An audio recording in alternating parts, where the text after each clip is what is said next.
Good afternoon.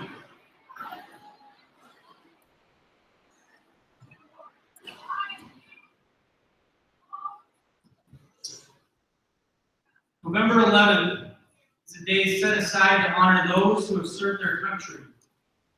It traces its roots back to World War I when it was known as Armistice Day. In 1954, in its original proclamation on Armistice Day, Congress spelled out the purpose for the commemoration.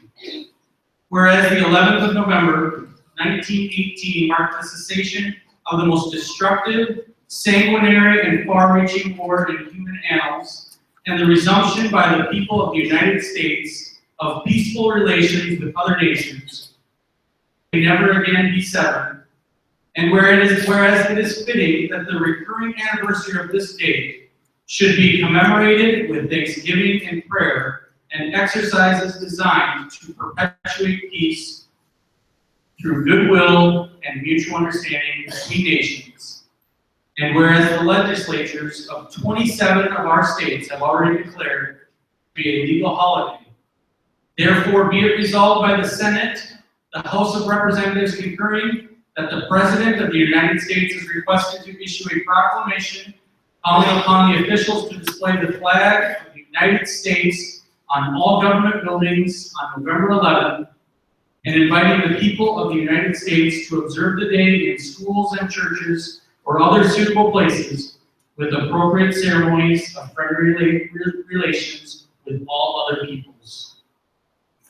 Please rise, gentlemen, remove your headgear, and help us honor America by singing along with our national anthem.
First of all, I'd like to recognize all the veterans that are here today. So if you are a veteran and if you are able, would you please stand?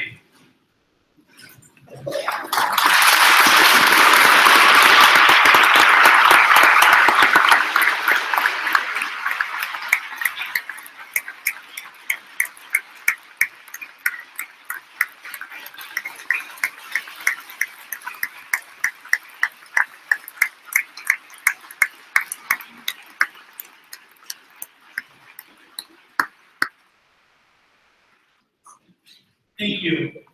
At this time, I would like to introduce the Milaca High School Concert Choir under the direction of Ms. Laura Holden.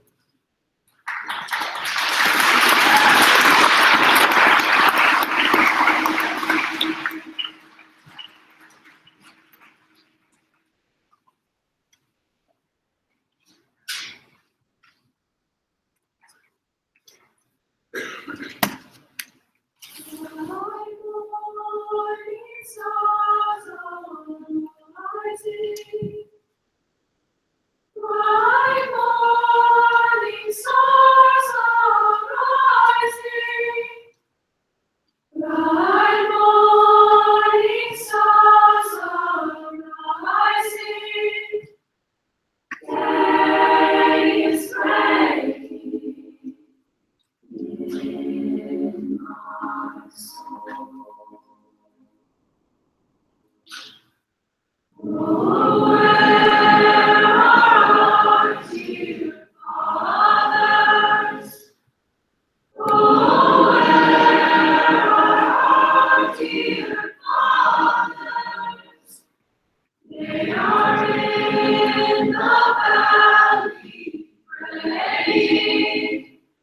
Day is breaking in my soul. Oh, where are dear mothers? Oh, where are dear mothers? They are gone to heaven. Shout, shout, shouting. Day is breaking in my soul. My morning stars are rising. My morning stars are rising. Morning stars are rising. Day is breaking in my soul.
Tomorrow all the things were gone.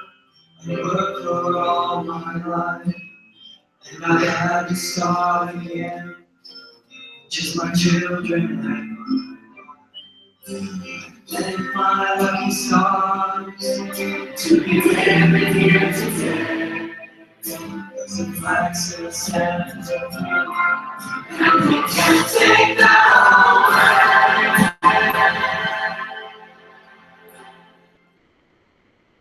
Proud to be an American, but at least I know I'm free. And the man who died here I want to let me stand up next to you if I miss you again. It's a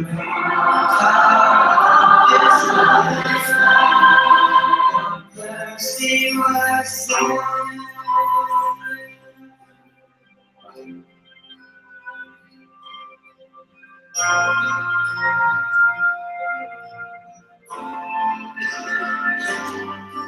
From the lakes of Minnesota to the hills of Tennessee, across the plains of Texas, from sea to shining sea. Detroit down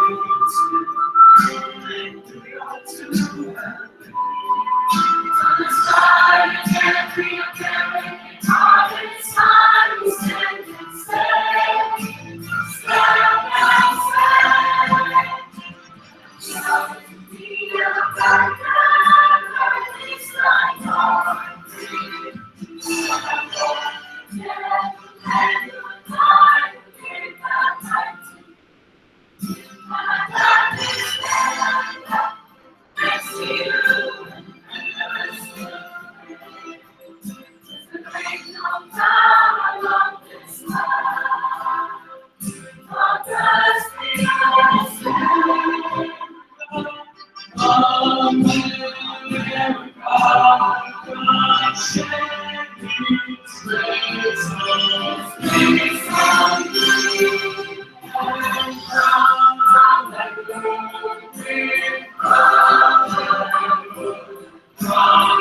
to shine in sin.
Thank you for allowing me to speak today, but to have complete disclosure about this opportunity, I'm the backup speaker. We wanted to have another person speak, but with certain recent events in our country, specifically our immediate area, he was not able to commit to speaking. So I guess what I'm trying to say is you're stuck with me. I want to recognize some people that are here today that I owe most of what I've accomplished to. I'm going to struggle here today. Without their love, support, and guidance, I wouldn't be here today. First, my wife Jody, my kids Jack, Kai, Ava, and Max, and my parents Don and Rico. I may seem like I have things together most days, but these people truly know that I'm a work in progress. For that, I'm grateful. I'm also going to let you know that for some reason in the past few years I've become more emotional. And I'm not certainly trying to say there's nothing wrong with that, but it's a change for me. So if I struggle at different points saying some of this, just bear with me. Certain dates are important to people. Birthdays, anniversaries, deaths, graduations, all of these have special meanings, and they all have a date that we tend to remember and can easily retrieve. September 8th, 1996. It's my enlistment date in the United States Army. And it's the day that made the rest of my life possible. I want to start by taking you back 21 years ago this past fall. I had just graduated from Milaca High School and had enrolled at Hamlin University in St. Paul. I was on the football team, and after the season was over, I had a job lined up working at the state capitol building in the Attorney General's office as a media intern. And at first glance, you would probably think that I had a great thing going. But if you were to take a deeper look, I was struggling and wasn't sure how to fix it. I wasn't attending classes, which basically meant I was paying really expensive rent to live on campus. And at the end of the year, I was on academic probation and residential life probation, and probably double secret probation. To say that my first year of post-high school was a disappointment probably would be stating it too lightly. I came home for the summer and worked for a local business. My family was good friends with the owner of this business, so again, I had a pretty good thing going. Just like I had the previous year at Hamlin, I didn't realize the opportunity I had, and I took advantage of things. I think the only reason I wasn't fired was because of our family's relationship, but I definitely deserved to be fired. As the summer came to an end, I decided that I wasn't going to go back to Hamlin, but instead I was going to go to Cambridge Community College to get back into school mode. I went to their orientation, and while sitting there in the session, I realized that where I went to school didn't matter. I was at a point where I had no real direction, and for the first time in my life, I felt alone and completely lost. As I left the campus, I decided to turn right into Cambridge instead of left for home. I drove into town to the Army recruiting station.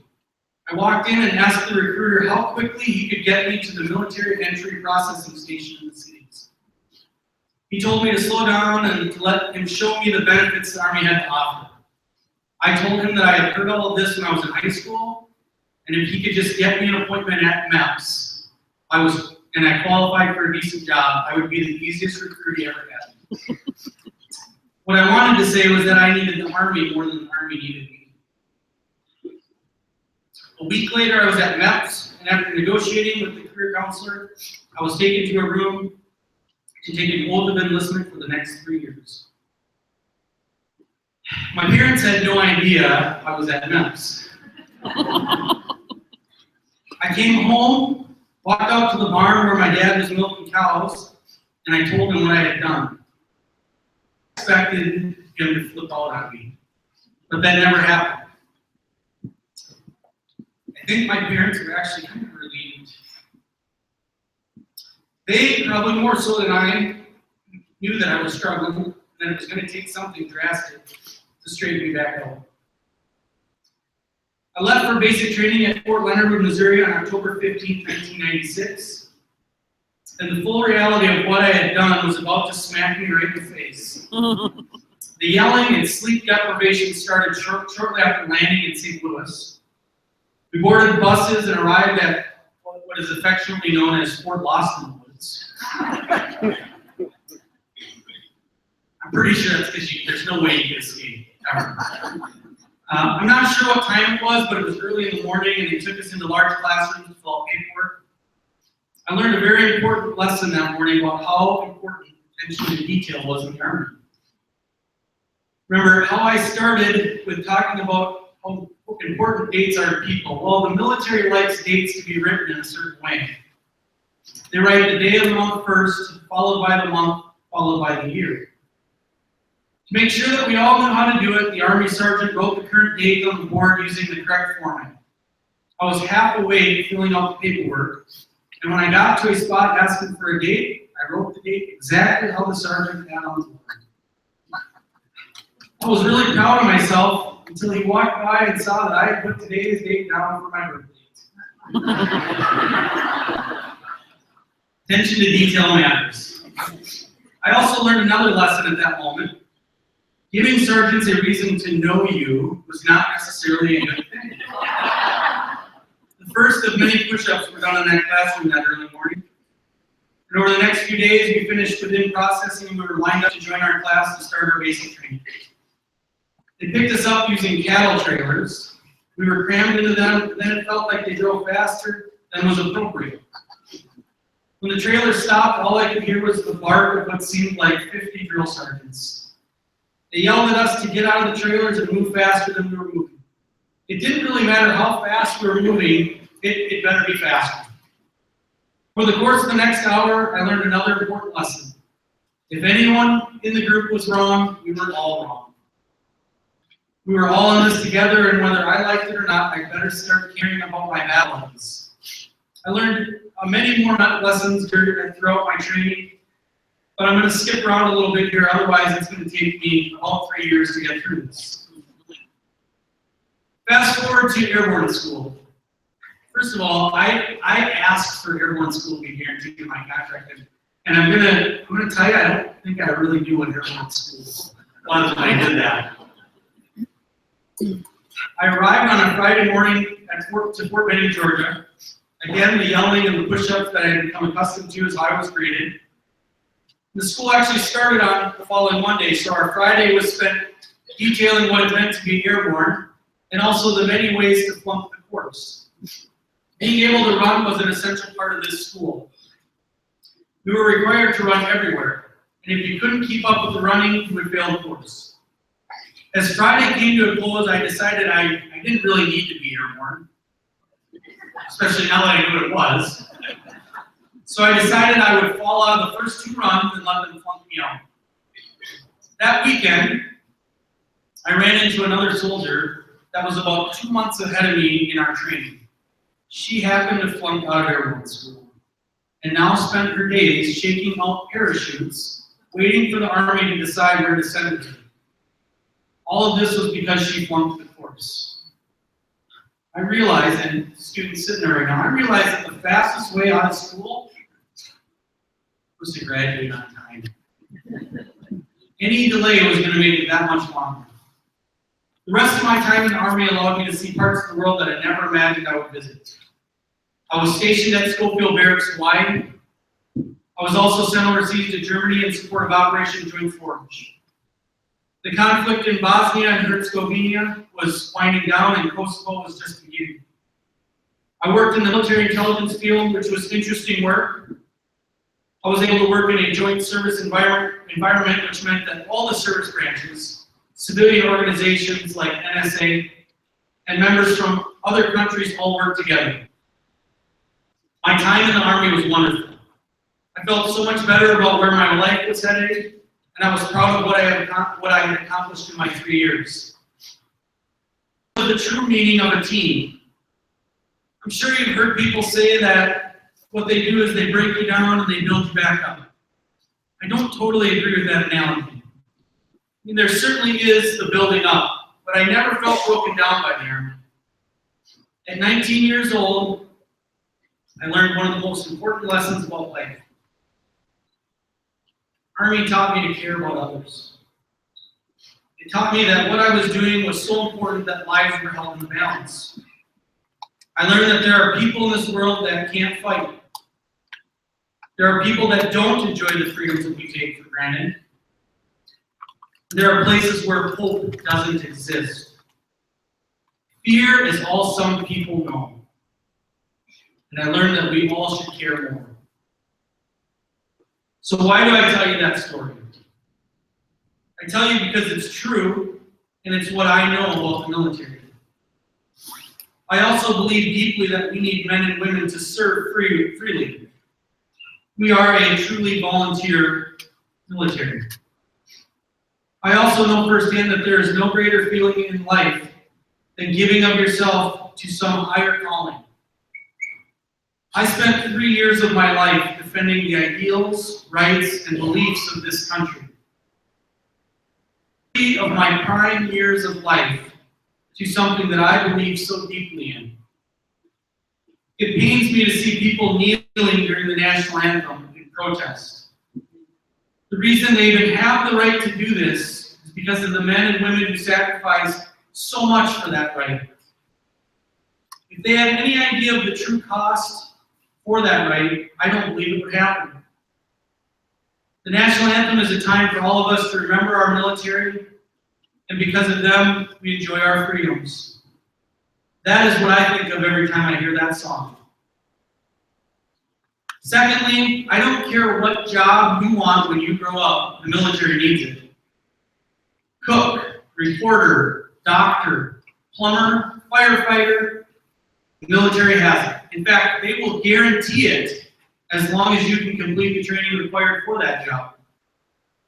Think about it. You want to be an electrician? You go talk to an Army recruiter and ask about being a 12 Romeo. That's an interior electrician in the Army. Or maybe you want to work with computers and networking. You ask about being a 25 Bravo or an information technology specialist. Or maybe you want to be a heavy equipment mechanic. Check out 91 Lima or a construction equipment repairer. My point is you can serve your country and learn a skill that you can use while serving after you get out. Next, you can earn money for college and or training for you or your family. One of the many benefits of serving is the college money or loan repayment. While you are serving, you can attend college and you can earn additional money after you get out. Plus, with your job skills learned in the military, you will have a leg up looking for a job. People love to hire veterans. Oh, and depending on your job and what you're going to school for, sometimes you can get credit for your training and experience. Lastly, as I did, you will have the opportunity to travel to places and see things that you would never imagine possible. In 3 years' time, I was stationed at Fort Leonard Wood, Missouri, Goodfellow Air Force Base in San Angelo, Texas, Fort Huachuca, Arizona, Fort Benning, Georgia, Schofield Barracks, Hawaii, Augsburg, Germany, and Darmstadt, Germany. Also, during my time in service, I traveled to France, Luxembourg, Belgium, Netherlands, and Ireland. The second thing I want to talk about here today is what it means to be a veteran. I'm going to show you a short video clip from a segment of ABC's What Would You Do? This is a hidden camera show in which they put people in different situations to see how they respond. I have shortened the clip to show you how a soldier responds to a situation where a Muslim man is being harassed. Watch how the soldier responds and listen to what he says. Now the final test. This is soldier. A member of the U.S. Army steps up to the counter. Hey, I play with this guy. He's a Muslim. Is he laughing? Why's that funny? On the road. This guy's a Muslim. You need to do it up to you. You can do what he wants. Aren't you fighting against these guys? Not at the moment. Right now, we're in sandwich. I don't think it should be working. Yes. I can shit to move out. He doesn't follow orders. But the life orders improved. It's not from you, okay? Yeah, but the chick's down to buy me somewhere else. Want me to leave this place? Get a choice to the shop there where just like he has a choice to practice his religion. Anyway, that's the reason I wear the uniform. So anyone can live free in this country. Leave the man alone, buy your stuff, and leave. Not to tell this soldier, this is one battle he no longer has to fight. How are you, sir? What do you say? I'm John K. Youngs with ABC's What Would You Do? The TV show. You gotta be kidding me. Here's an actor. People might say that's sort of heroic, what you said. Is it? No, sir. Now, heroes come to my shit inside some battles and heroic at all. It's just being a person and standing up for someone else. What principles were you defending? It's Everyone's. everyone's. The Muslim, It doesn't matter. It's if you're American, you're American. Period.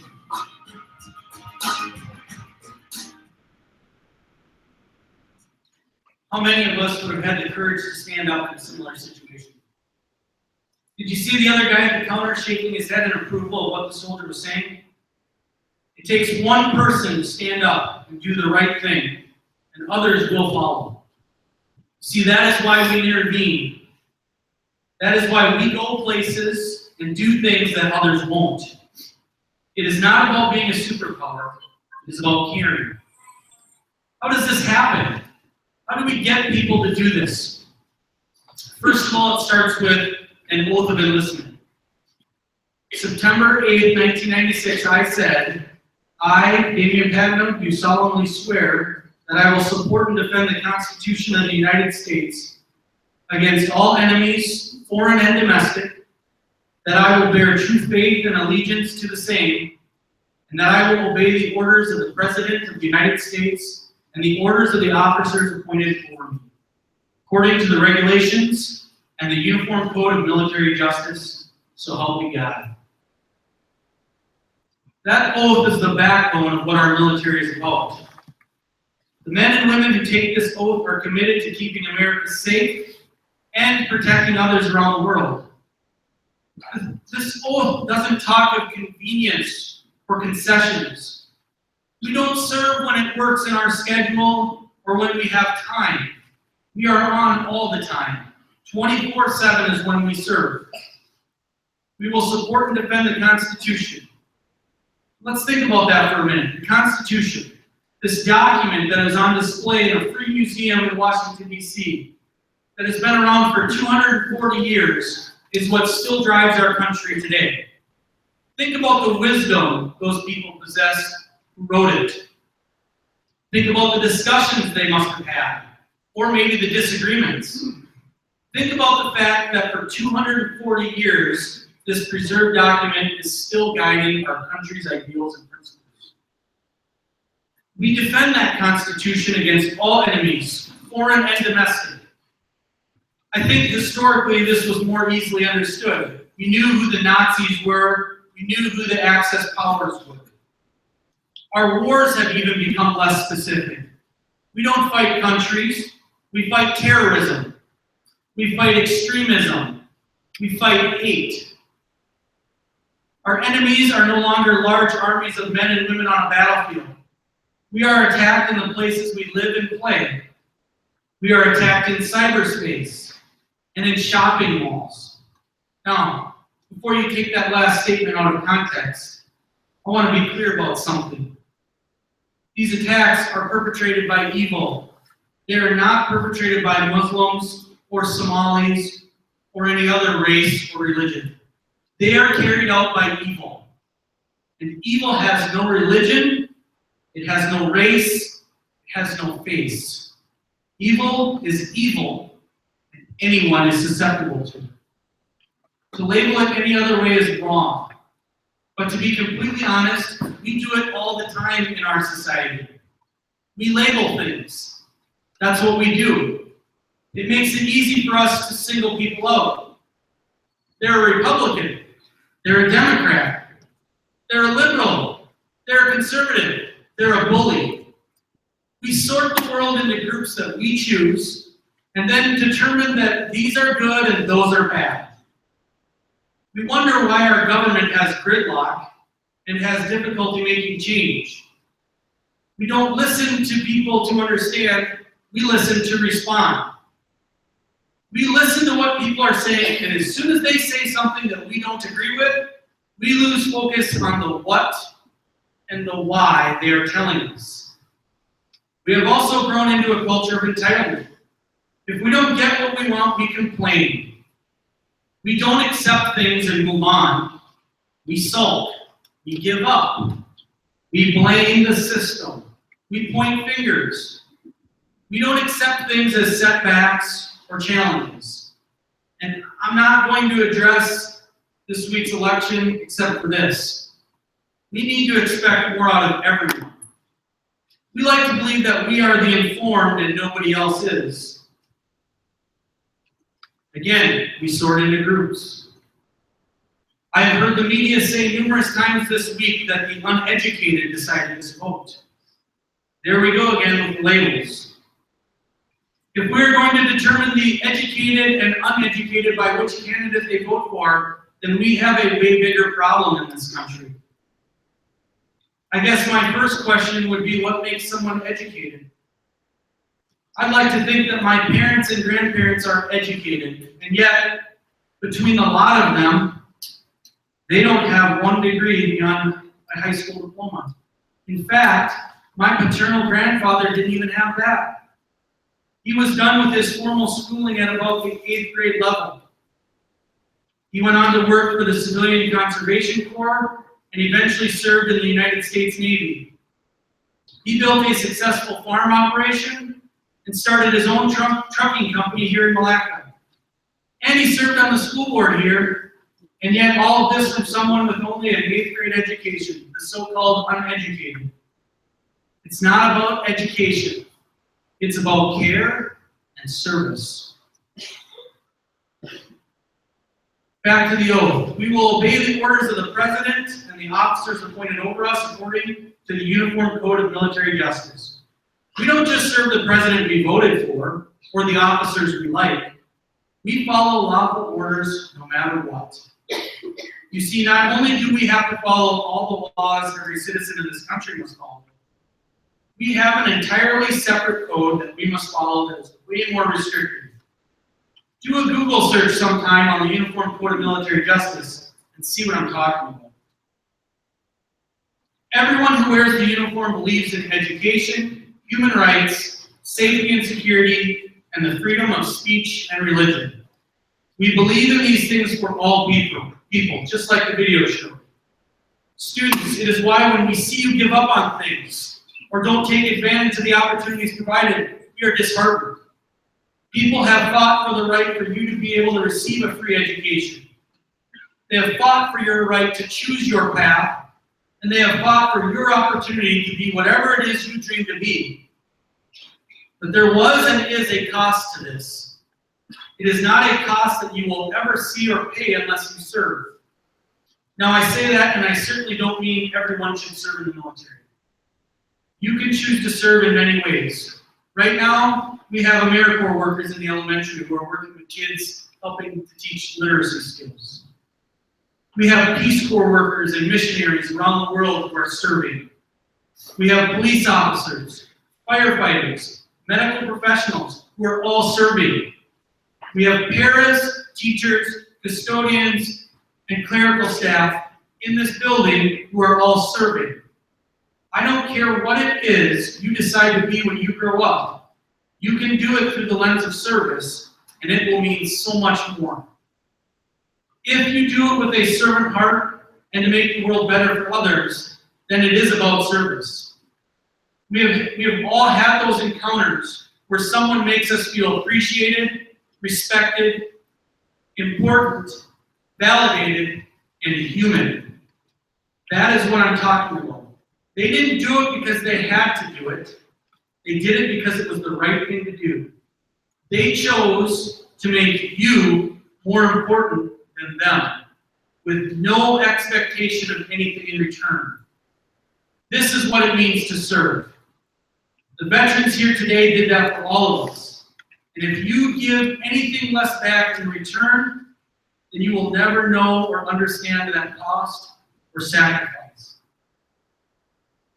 I would also be remiss if I didn't recognize the impact and sacrifice that military families made when somebody decides to serve.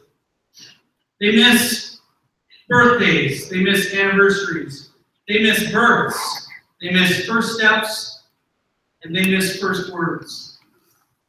And yet people are still here trying to hold those families together and keep things moving forward. Those families deserve just as much credit for that service as the service member themselves. I'm going to end with a quote from Father Dennis Edward O'Brien, who was a United States Marine Corps soldier. It is the soldier, not the reporter, who has given us freedom of the press. It is the soldier, not the poet, who has given us freedom of speech. It is the soldier, not the organizer, who gave us the freedom to demonstrate. It is the soldier who salutes the flag, who serves beneath the flag, and whose coffin is draped by the flag, who allows the protester to burn the flag. We owe more than we will possibly know to the men and women who are serving and who have served. We owe them a debt of gratitude, honor, and respect. Thank you.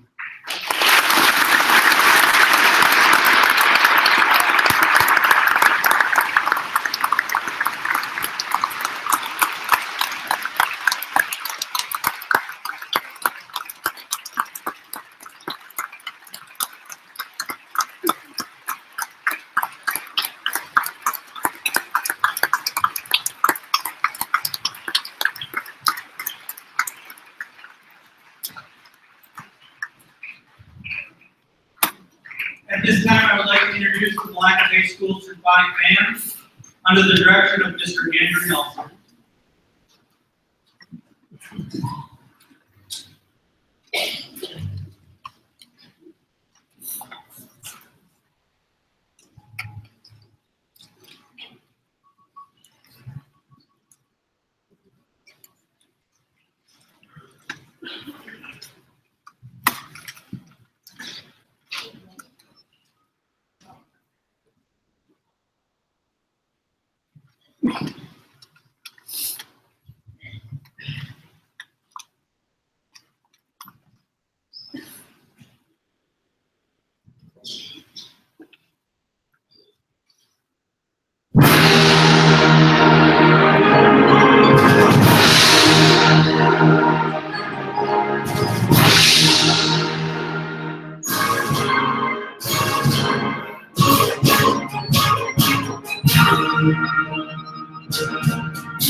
In keeping with military tradition, the symphonic band and concert choir will now perform the Armed Forces Salute.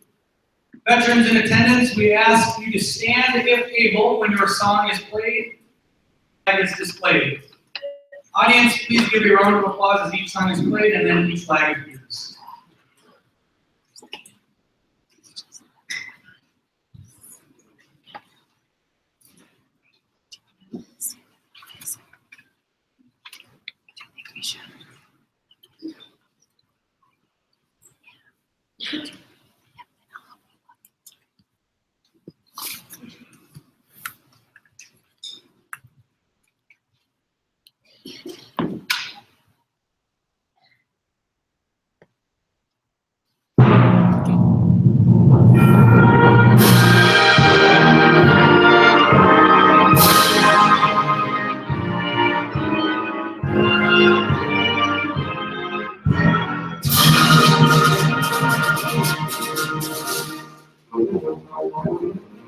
The United States Army. The United States Coast Guard.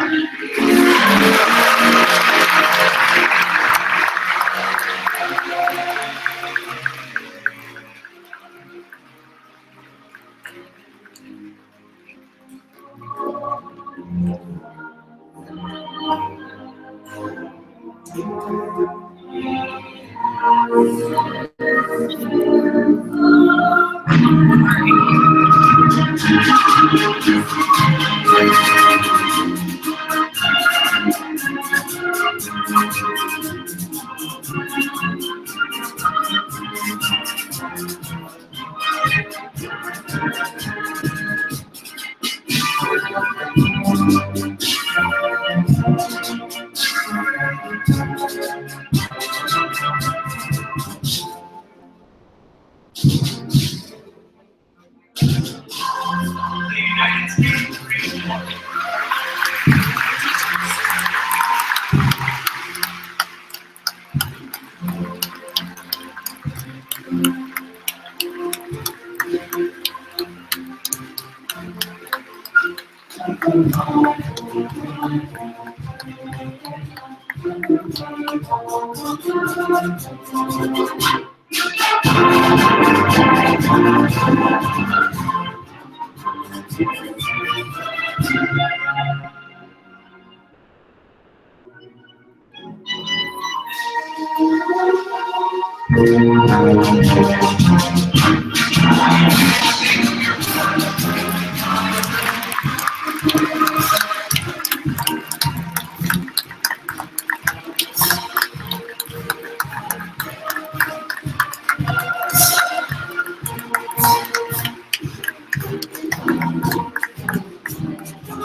The United States Navy.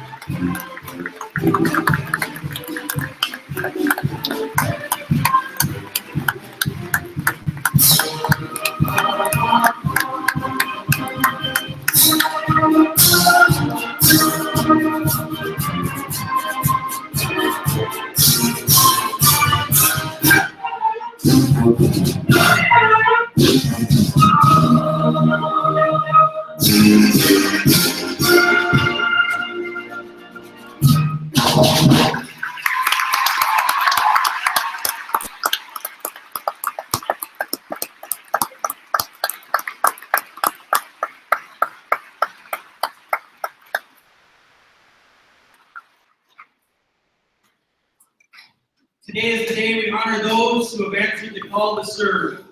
But in reality, this should be every day. We all benefit every single day from the sacrifice of our veterans.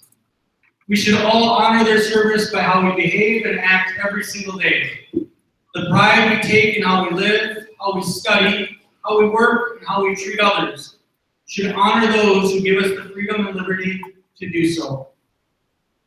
Helping us honor our veterans today, please take a moment to remember our armed forces around the world as the concert choir and symphonic band perform America the Beautiful.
Community members, if you want to hold tight here, students, we're going to release you and staff back to class. It is just the tail end is $6. So let's head back there. The bells are back on. So orderly